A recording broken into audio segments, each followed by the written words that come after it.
Olá, pessoal! O meu grupo ficou com os desafios da educação no campo.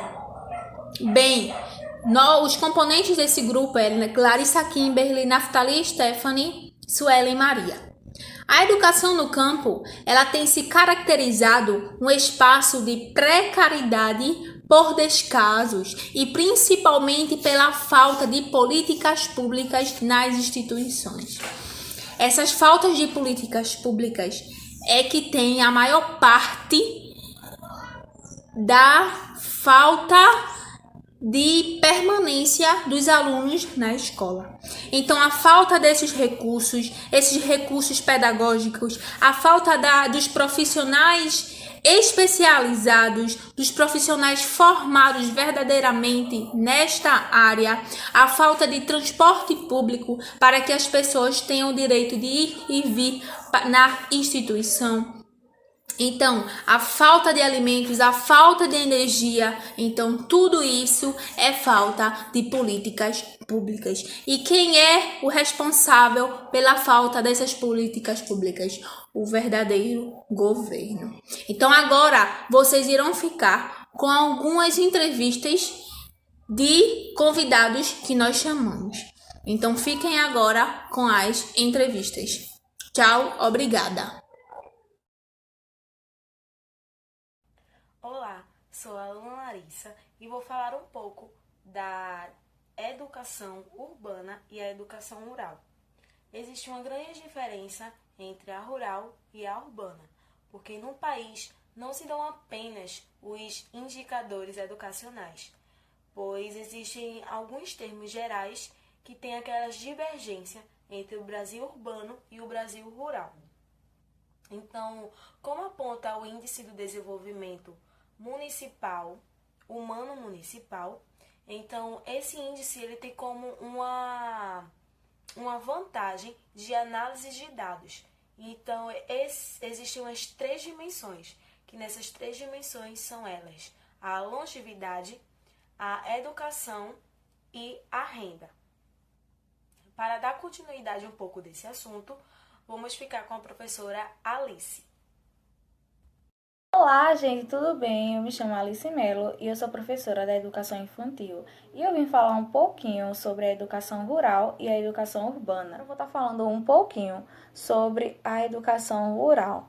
As escolas do campo, elas precisam de uma educação característica do seu cotidiano. E o que isso quer dizer? Quer dizer que é baseada em um contexto próprio, voltada aos interesses e às necessidades da população que ali trabalham e habitam. É necessário que o profissional ele tenha um olhar diferenciado quando se trata dos discentes do campo. Por quê? Porque os projetos eles precisam estar ligados à comunidade, trazer a história de vida dos educandos e então assim trabalhar os conteúdos os quais são exigidos. Então, uma coisa são as escolas urbanas, onde de uma certa forma elas têm uma estrutura melhor, elas têm acesso à rede de água, de esgoto que chegam até a escola.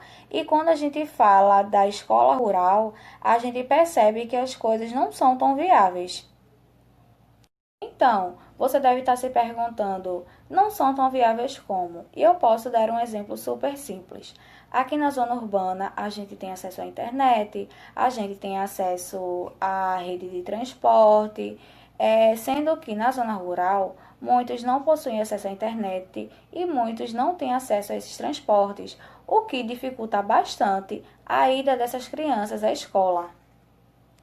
A educação urbana, ela consegue ter uma infraestrutura melhor, ela consegue ter as tecnologias presentes, ela tem acesso à rede de água, à rede de esgoto, à rede de transporte, sendo que na zona rural muitas vezes não chega a ter nem a metade disso. Então existe um abismo muito grande entre a educação rural e a educação urbana.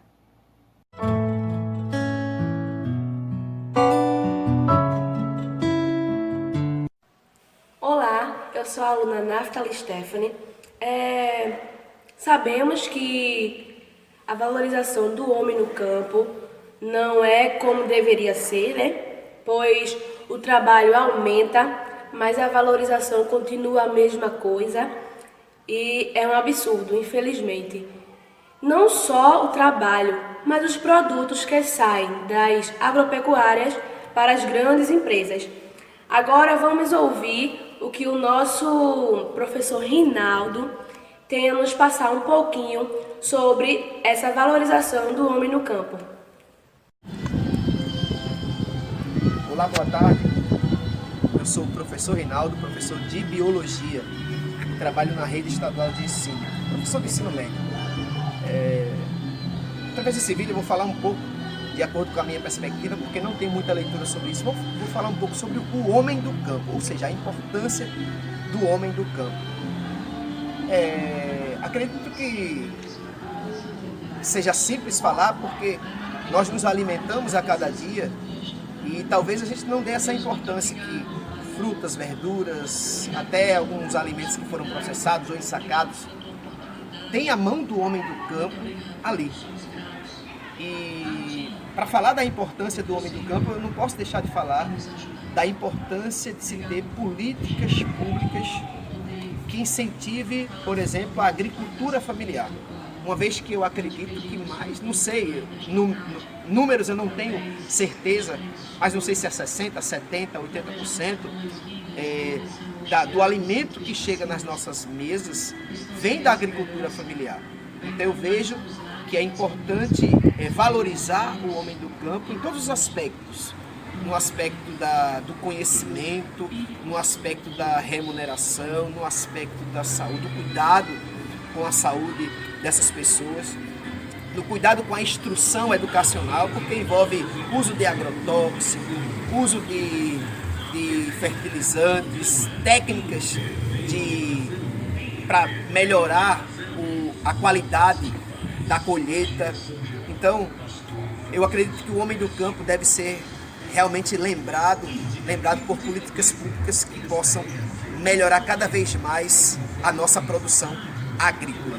Então, esse é o meu recado sobre a importância do homem do campo.